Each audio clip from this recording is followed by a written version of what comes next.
and there's still volatility going on in the market due to DeepSeek. In this video, I'm going to be revealing a lot of research going over the wild swings, the historic market events that we've had with DeepSeek coming into the market, and I'm going to be discussing several stock positions that I have, such as Nvidia and Tesla. Nvidia, which is a leader in semiconductors and AI, recently lost $600 billion. The stock is down a lot, Broadcom is down a lot, and a lot of AI stocks are down a lot. The largest single-day loss ever recorded for a public company. So this is some really big historic news. At the same time, there's also a lot of high-profile trades being made by insiders. Take a look at Nancy Pelosi. Her husband is buying call options on Google. That's a big play. Take a look at SoFi. SoFi came out with fantastic earnings, but I kind of got robbed when the market went down a couple of days ago. And today, I want to reveal my research for what I see going forward and the AI revolution specifically. So if you have some time, or let me give you a quick summary, and then we'll go over the rest of this today's research that I want to display to you. So first of all, I'm going to be talking about DeepSeek and the AI impact on the market. I'm going to talk about SoFi, the earnings that they had. I'm going to show you Tesla and Nvidia. I'm also going to show you multiple Wall Street analysts' opinions and some shockingly contradictory stuff, which I see happening on Wall Street. And at the end of this video, I'm going to actually spend a good amount of time walking through an article that will blow your mind. This is an article that I read back in 2017 about the AI revolution and how exponential growth will impact AI and what that will mean for the stock market and for our lives, which we can't even begin to imagine. So that's going to be at the end of the video if you have time for that. So let me go give you the important stuff and then the fun stuff later in case you don't have time to watch this whole video. So let's jump into it. First of all, tech stocks saw significant sell-offs, including Nvidia and Broadcom. This is obviously due to China having DeepSeek. That's very simple and straightforward. I view the sell-off as a temporary reaction. This is a reaction. This is something that has instilled fear into the market, and algorithms are selling off a lot of the AI companies, and then you see investor panic. All right. Now, this is my cue. This is my cue. Let's talk about investor panic. Let's talk about, wait, what did he say? Just hurt to the market as a temporary reaction. This is a reaction. Let's talk about temporary reactions. This is something that has instilled fear into the market, and algorithms are selling off a lot of the AI companies, and then you see. I would also like to point out, anytime you hear the word algorithm thrown around, or market makers, or the they, right? Just tune that person out. It doesn't matter, right? It doesn't matter who's clicking the buttons on the other end, right? I'll put it to you this way. There is no person or company or anything else on the opposite end of your trade who's actively out to take you down, right? I've seen that. Listen, I dealt with this for a long time, thinking that there was always some sort of market maker manipulating the markets, trying to take me out, right? No, their one job is to make as much money as possible. If you happen to be on the other side of that trade, that sucks, right? But there's nobody like specifically looking at the market and say, oh, there's Randy's trade, I got to get him. Oh, Marco, he better not put that trade on. Let's take him out, right? There's nobody there trying to take you down, right? There are no algorithms that are programmed to say when Coach B puts on a trade, we need to make sure that he loses this trade. So many people get caught in it's the us versus them, right? Their one job is the exact same as your one job. You're not going to believe this. Your one job is the same as their one job, and that is to make money. The way we do that is through price. If price is going up, they're making money, and you're probably making money too. But if you want to bet against the trend, if you want to bet against the way that the stock is going, that's when you feel like it's attacking you. That's when you feel like the market gods just look down upon you and say, every single trade you put on will be a loser. Right? No, that doesn't happen. So first off, don't look at it as if this is a competition. The market's telling you where it's going. Through price, your job is to follow that. And don't question what the price is doing, because the market can stay irrational longer than you can stay solvent. But all you got to do is trade in the direction of the trend. And of course, the trend will bend. But let's first take a look at Nvidia. So give me a moment over here to do some clickies. So Nvidia. And then I'm going to pull up the Nvidia chart. And then while those load, let me introduce myself. My name is Christopher Uhl. I've twice been awarded top 100 people in finance. I was mentored by 5 of the market wizards, the best traders of all time. I've been successfully trading since 2009, and this is where we save time, make money, and start winning with less risk together as a team. But before we start trading, we're going to dive into this video of the day, and of course, stick around to see how we rank it out of 10, and subscribe if you haven't done so already. So, Nvidia. we covered this for the last while, right? It was bouncing in and out of this order block right here. I think it had bounced 6 or 8 times right in this area. Then it got murdered, right? It woke up one day and it was like the Lord of the Rings, and the ring wraiths were standing over it, and they all had their swords, and it was like destroying. Oh geez, that's going to be a meme. It was destroying. I'm not going to do that again. It was destroying all the hobbits laying in the beds, right? That's what happened to Nvidia one day. That sucks. But here's a couple things to keep in mind.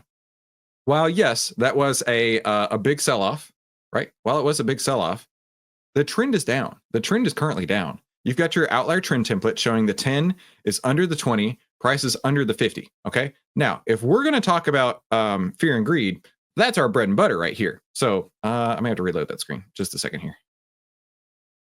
Maybe to let that reload. While that reloads, let me catch up on the chat. Yorn asks, can you go over the order block settings in Trend Spider? He has a default 28, but cannot setting to add 50. Yorn, make it 2 separate indicators. You know, kind of like if you were to have like 2 moving averages on there, make it 2 separate indicators, and then you can do a 28 and then a 50. And most of the time they're going to overlap, but there are opportunities where they're both showing different things. Oh yeah, somebody mentioned in the Discord that it was acting slow today. Okay, that's all right. We'll work with it. I know Mahesh has already been on a phone call with Microsoft Azure to try and figure this out. Marco says, can you explain sometime how overnight holding fees on option contracts work? Bro. Overnight holding fees on option contracts. I don't know of any overnight holding fees on an option contract. There's theta decay, right? There's of course the commission fee that you've got to put on, the clearing fee that you've got to put on. But as far as I know, there's no overnight holding fee. It's got to be theta decay that you're talking about. Now, options do decay over time, and that's what I talk about whenever I look to put on an option, is that extrinsic value will go to 0 on every option contract, on every stock, every time, no matter what. I want to pay as little of that as possible. So I like to go 20% or less with the deep in the money calls, right? Tech hasn't seen this video yet. Coach B was talking to Yorn. Mikey Mike was talking about the $600 billion wipe off. Yeah, KS fresh, looking fresh as could be. So let's see the hot takes. Randy says, been watching Pal all day. Sean from the UK. How you doing, man? Yorn saying thanks. Thomas, hello. Coach B, market makers are essential for maintaining orderly liquid markets and ensuring efficient price discovery. But their job is not to hunt you down. Just doesn't happen. They're going after my stops. Dude, so many people do that. I love me some Nvidia. Marco, what's your opinion on market makers pushing prices higher in order to fill those order blocks? Yeah, no. That's what I was just talking about, right? It's not necessarily market makers going around, you know, doing this or that. It's who's in the trend, right? It's human psychology at work, right? It's who's buying, who's selling, and how is the trend moving. Okay, so I wouldn't even. I would take that, fold it up, put it in an envelope, set it on fire, and forget about it. Could be like I say, because there are no people out there hunting your stops. It's just not a thing. Can you look at Mike's Discord play today? Maybe. I do have to cut this one a little bit earlier today. I'm not sure how much Discord talk I can get. Robert Clemens. Hey, John, I want to see that meme on. No, you don't. Nuh-uh, we're not doing that. All right, back to Nvidia here inside the outlier, right? So looking at the fear and greed here, right? So Nvidia, we got this buy signal, and it didn't pan out to be the best one. However, right, there's more than one buy and sell signal that ever comes. Outlier has a 1,524% return following the buy and sell signals. Just want to point that out. But fear was coming out of Nvidia, hadn't quite reached the greed, and now fear is coming back in. But this fear level, we go from a scale of 0 to 50 on fear and 0 to 50 on greed. It's at 8. Like we haven't seen fear yet, and that concerns me. We talked a little bit earlier this week that if there is a broad market sell-off, I think it's going to be bigger, bloodier than you could ever imagine, right? Because we have not seen fear in this market. The last 2 years, people are getting complacent as could be and buying every single dip. I don't know how many people commented and said, hey, Chris, you're an idiot, right? I bought Nvidia at the low. It's going to go back up. It's not working out so well, is it, right? I mean, if you bought at the low, you're up a couple bucks. I'll agree with you there, but your trend is down. More fear is coming back into Nvidia. And what has kept me out of the market, what has led the market and does almost every time, which I need you to like pay attention. This is a really, really, really strong thing here. So when I first started trading with the outlier data, one thing that I noticed was that the more names showed up on the bear list, the more names that showed up with sell signals, the worse my trades got. Okay, follow the logic here. And so I reached out to Mahesh one day and I said, Mahesh, every time the bear list gets bigger, my trades seem to get worse. Do we have some sort of market breadth number that I can put together? So Mahesh sent me the list of all the buy and sell signals that we ever had. And we have 61 sell signals today versus 41 new buy signals today. So Mahesh sent me the list of all the buy and sell signals we ever had. And I looked at the lists and I was comparing them to my trades. And I was like, wait a minute, because I'm really good at spotting patterns. Like I am an analyst to the core. When market breadth, as measured by how many stocks have a buy signal, was getting worse, my trades got worse. When the market breadth was getting better, my trades got better, right? My win rates, my P&L on each trade, like it was a real noticeable correlation there. So I actually crafted this indicator here. I did it myself. Thank you very much. And one thing that I noticed was when we reach a peak, right? We reach this peak up here, and when over 75% of the market has a buy signal, that becomes an overbought area for me. That's what I look for. But I don't mind it if it continues to go up. What we saw was the market getting really overbought, where we had 66, 67, 73, 74, 75%, and then it peaked at 75 and started to come back down, 74, 73, right?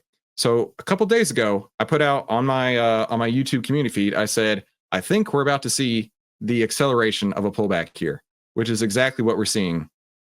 Totally nailed the timing on that, right? It's exactly what we're seeing right here. So where I'm going with that is pay attention to market breadth. If market breadth is expanding, if more stocks are pushing in one direction, right? That's more stocks that are in this area down here, getting those buy signals, pushing the market up. But what happens when we have so many people who have pushed the market up and already bought those signals? All that's left are for sellers. This cartoon is cyclical, right? This is cyclical. This is human nature, how it plays out in the market. Now, to Henry's point here, we do not have any sort of close to extreme fear in the market, not even extreme fear in Nvidia. But when we do, I think it's going to be catastrophic. I hope we don't see that for a long, long time. But even a 10% pullback on the SPY is going to result in a major, major amount of people being scared to death. A 10% correction puts us back to where price was in September, right? It's really not that big a deal.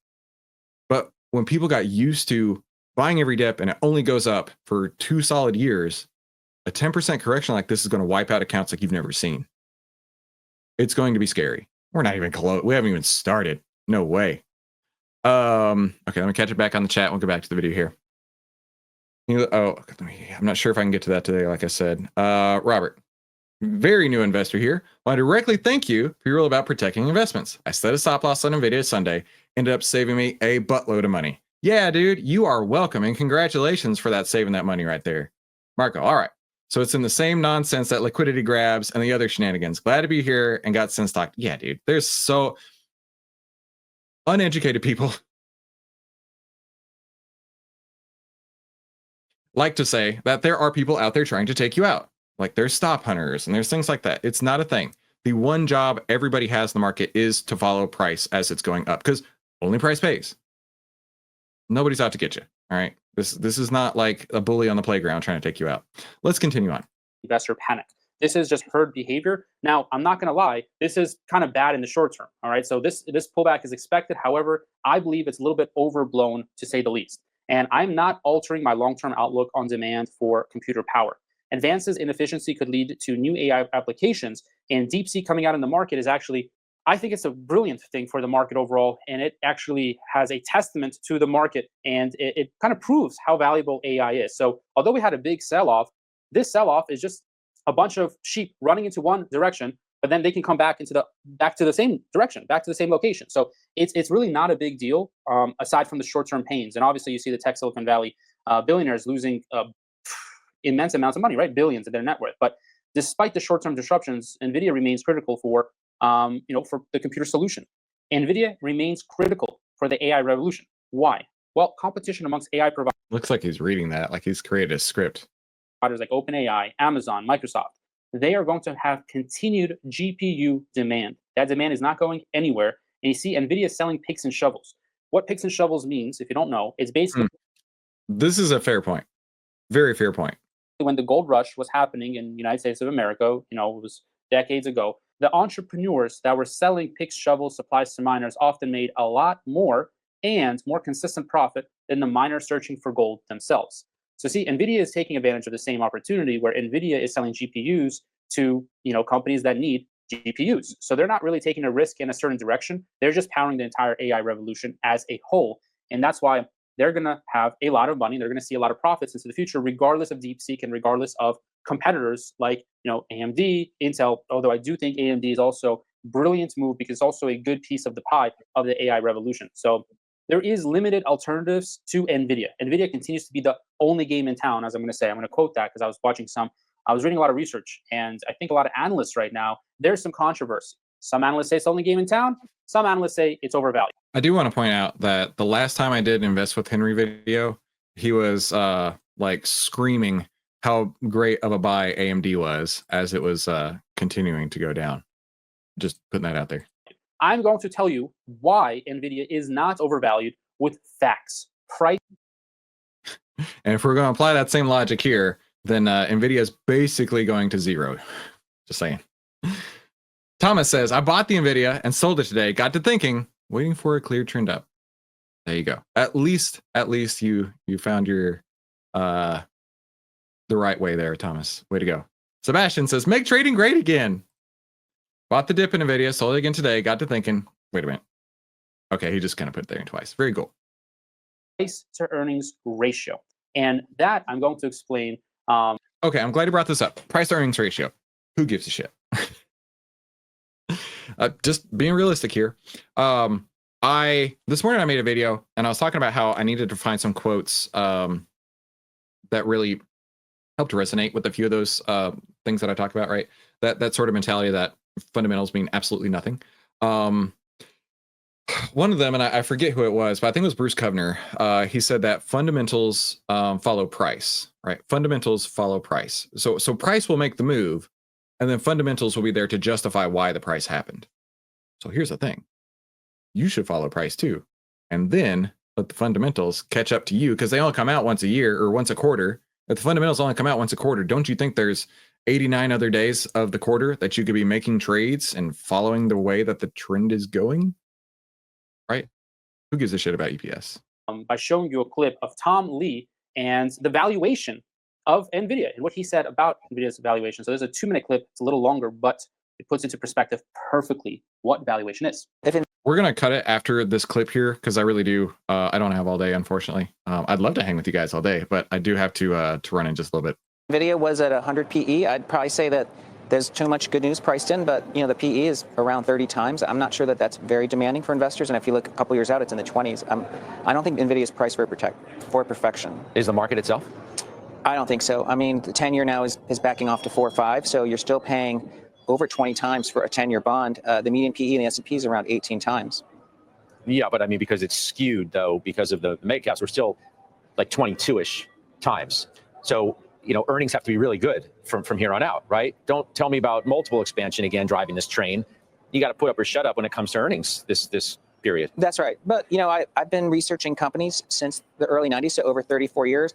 I never found a PE for a high-quality company to be at 22 times, let's say for Mag 7, to be a demanding multiple. Again, I think if you're talking about price for perfection, it really has to be stocks where you have to back into the NPV of 100% earnings growth forever. What happens if, at bare minimum, we are questioning NASDAQ stocks for the foreseeable future? It just doesn't feel like, tomorrow everything's going to be great kind of deal. So as long as we're doing that, is there enough momentum behind some of these other areas of the market that this market as a whole can be okay? Well, today, market breadth's actually pretty good. Yeah, financials, healthcare, staples, they're green. Dow's up, almost 200. That's right. Even in NASDAQ, we have stocks that are up. Apple, Uber, Meta, yeah. And I think year to date, we have 3 weeks in, and year to date, Bitcoin's outperforming, small caps outperforming financials. So I think the market does look pretty healthy. I would say it's... To that point, right? there has been sell-offs, but to Tom Lee's point, right? We haven't seen, goodness gracious, all these ads. We have not seen real contagion yet, right? We've not seen, I mean, you look at this, you've got a lot of bright green and you've only got a few bright red. We haven't seen fear and contagion just yet. No way. Yeah, it says Cisco sold picks and shovels in the 90s. Look what happened to them. It worked out well for a while until it didn't. Coach B, if anyone's concerned about PE ratios, you're in investory in my eyes, I guess. PE isn't for price action short term. For sure. But a lot of people look at, well, so here's the thing, Coach B, and you would know. If I'm a long-term investor,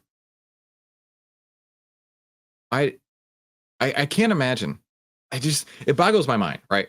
And clearly I have a different mindset from a lot of people, but it boggles my mind how people can sit and watch an investment go down and claim, hey, I'm a long-term investor. I don't care, right? I'm a long-term investor in AMD. I don't care if it goes down. Just this morning, I was covering a Jeremy LaFay video, and he was saying, if Facebook goes or Meta goes down to 500, I don't care. Do you really not care if 25% of your account is gone? Do you really not care if you worked for 30 years saving up as much as you can, and then the equivalent of 10 years of your life is wiped out? I would really care. I would care beyond belief if I let 10 years of saving, of struggling, of making sacrifices just evaporate because I said, I'm a long-term investor. When you put it in like time perspective, I think that makes a big difference. So even if you are a long-term investor, I can't imagine being cool with just watching your money evaporate. What does CNBC know? Adam says, thank you, Outlier, for the wonderful analysis and lessons in different formats. Well, Adam, you are very, very welcome. Michael, we're talking about trading. These guys are talking about investing. I don't know. To me, it's all the same. And it's all the same because only price pays. Only price pays. So let's do this. Let's rank this video here. Throw it in the chat. Throw it in the chat. Throw it in the chat. Okay. I didn't let him go the whole way. Of course, if he went the whole way, it would definitely change my score. What I got to see, I'm gonna throw it in 4. Yeah, I would throw it in mediocre, right? He wasn't the most biggest pumper of all time. I've seen lots of pumpers. In my opinion, he's just sitting, looking at the Nvidia price, going, damn, if only I had listened to Chris and watched these order blocks, and then realized that we got this this bearish trend set up here with the outlier trend template. Man, if I had only listened to that guy. Okay, we got lots of 4s. We got a 2 from Ryan. Invest with Henry, love selling puts. Oh, you don't love selling puts when the price of the stock goes down 1955. Hey, no coming back from that. Like $2,000 in losses per contract. Give me a break. That sucks.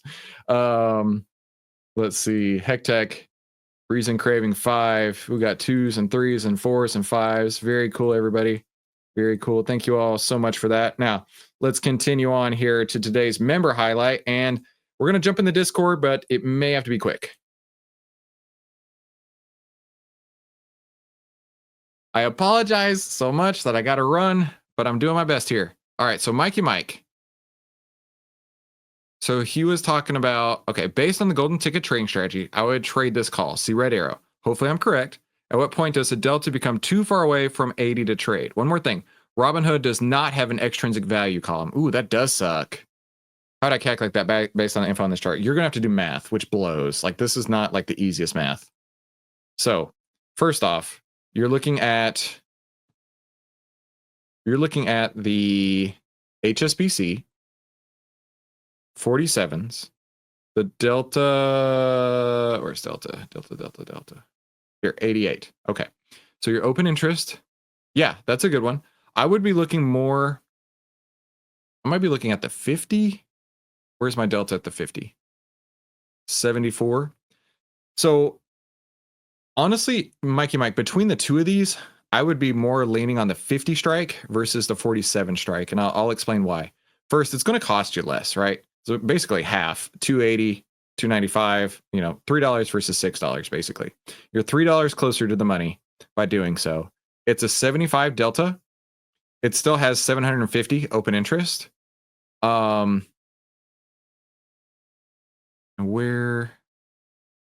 so here we're going to do math. And this is not like the easiest math in the whole world. So the current price is 52.30 on this, right? 52.3. Okay. Oh, geez. Hang on. Let me clear all this. 52.3. Okay. So you subtract your strike. So in this case, the 50 strike from 52.3 gives you $2.30. The difference in here, so the $2.30 is your intrinsic value. That's how much moneyness, right? That's how much moneyness is in this strike. So the difference in 230 and the 295, that's your extrinsic value. So 230 minus 2.95. So that means there's 65 cents of extrinsic value in the 50 strike. Now we're going to do more math. So 65 cents divided by the total price of the option at 295 is 22%, which falls right onto what I would be looking at. So yes, you can do it. Do that ultra blows if they don't have an extrinsic column, because that's a lot of math to do just for just to figure out which strike. But I mean, you're in the right track. You're on the right ballpark there. Joey had this here. Avoid big losses. A 10%. Oh, this is what we were talking about yesterday, right? A 10%. This is really good. I need to save this. Hang on. Saving you. Thank you very much. A 10% loss requires an 11% gain to get back. A 20% loss requires a 25% gain. A 50% requires a 100% gain to get back. And a 90% loss requires a 900% gain to get back. Now, this is the one that really breaks people's brain. How does a 50% loss take a 100% gain to get back, right? Imagine for a moment, you have a $100 stock, okay? That stock drops by half, and now it's a $50 stock, okay? So it's a 50% loss. In order for the $50 stock to now become a $100 stock, it has to go up 100%, right? That's how the math works. And that's why I say losses work against you so much more than your winners do.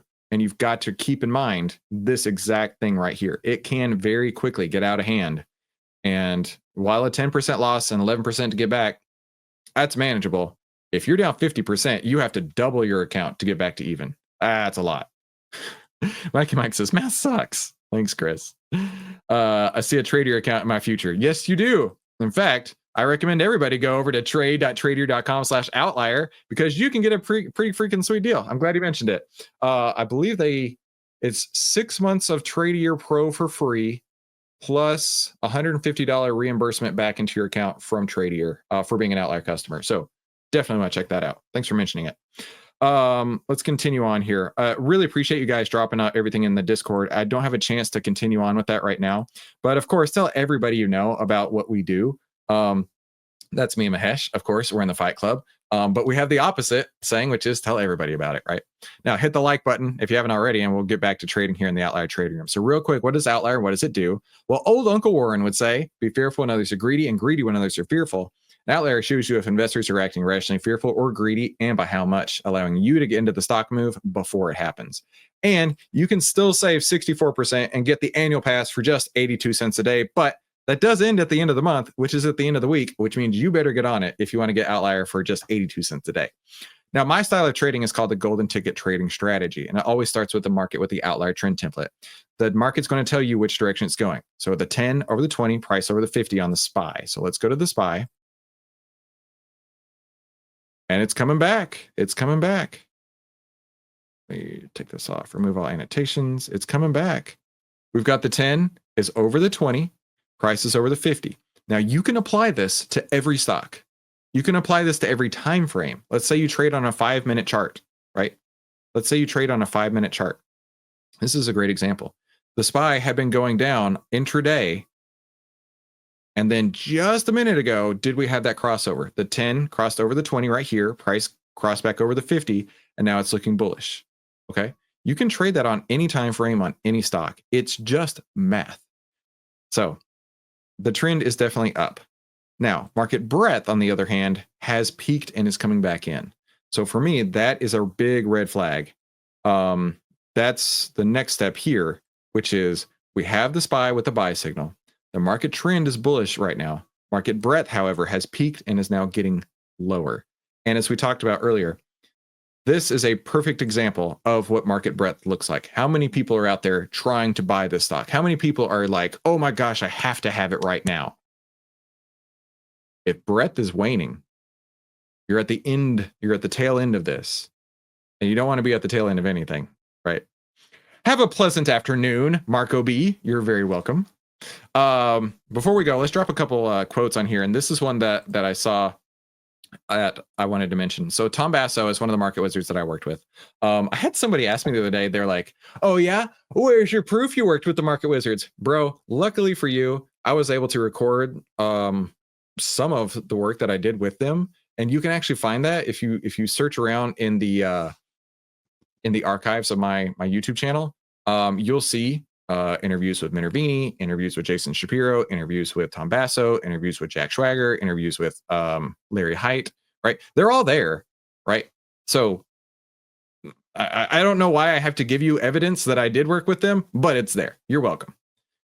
So Tom Basso, I think investment psychology is far more important, is by far the more important element, followed by risk control, with the least important consideration being the question of where you buy and sell. Who's that sound right? Who's that sound like, right? Trading psychology, being able to follow your plan, A, having a plan, B, following it, and C, risk control, right? Tom Basso is the one who told me you can buy any stock on any day and it doesn't matter. All you need to know is where you're going to get out. That's the risk control he's talking about here. And that's what he means. Like the question of where you buy and sell doesn't really matter as long as you know where you're going to get out. And if it works, let that guy run. Let him run as far as he possibly can, right? So and in my opinion, that applies to both trading and investing, right? It's all there. Just follow the price. Price will tell you where it's going. Sean, appreciate all that you guys are doing for us. You're welcome. Dude, you have no idea how stoked I am that I have made over 2,000 YouTube videos, and that's not an exaggeration. Some of them happen to be with market wizards. A lot of them got no views. I'm telling you, I would put out a video that would get 20 views. And now we're putting out videos that get 2,000 plus views. And it's awesome. Like we're actually making a difference now. And it totally works by having clickbait, and it totally works by having these reaction videos, but you guys are loving it. And so I'm super stoked that we have been able to connect and make these videos work for you, right? Like it doesn't matter to me if you get an outlier account or not. It doesn't matter to me if you get a trend spider account or not. It doesn't matter to me if you get a trader account or not. This is what I do, right? Some people's passion is bowling, and they will spend all of their time, all of their life bowling. Some people's passion is archery, and they will do everything they possibly can to get into archery. Some people, like our friend Dave, who's always in the Discord, is pistol shooting. Dude was almost qualified for the Olympics in pistol shooting. How cool is that? My thing is trading. So if you want to know anything about trading, you come to the right guy right here. ESAT, people are like sheeps. When does something all follow? And that's what the trends are. Yeah, I never doubted you either, Mikey Mike. Not 1 minute. Well, there's no trade set up for me. I'll look at Payo. This would be my last thing, and then I got to bounce. I got to bounce quick. I have 2 minutes before I got to run. Payo. Payo. All right. First off, we've Tech. Great stock. I'm really glad you mentioned this one. So first off, it's let's break this down together. First thing to notice is it's like all over this order block, right? This order block is giving it so much support. Every time it's even trying to fall out of it, it's coming back, right? There are big institutional orders who want to own this. I have 60 seconds. I got to run. There are big institutional orders that just want to own this, okay? The trend template is showing you currently it's bullish. Now, of course, it's crossed a lot right here, but it's currently bullish. The other problem is that you've got a large overhead resistance right here at 1150 and another overhead resistance at 1281. So I wouldn't trade this personally. I would not put I wouldn't put your money in this. This is the way I put it, because you've got a lot of overhead resistance, but you do have the underhead. I don't know, the floor of the support. And I wouldn't be surprised at all if it bounced through here for a while. It's going to take something monumental to push it up, or obviously to break it down through there. So you're very welcome. Tell me what you're trading in the chat. And of course, come back tomorrow. We'll help you save time, make money, and start winning with less risk together as a team. YouTube's going to pop up a couple recommended videos right now. I recommend you click on one of them. Have a fantastic day.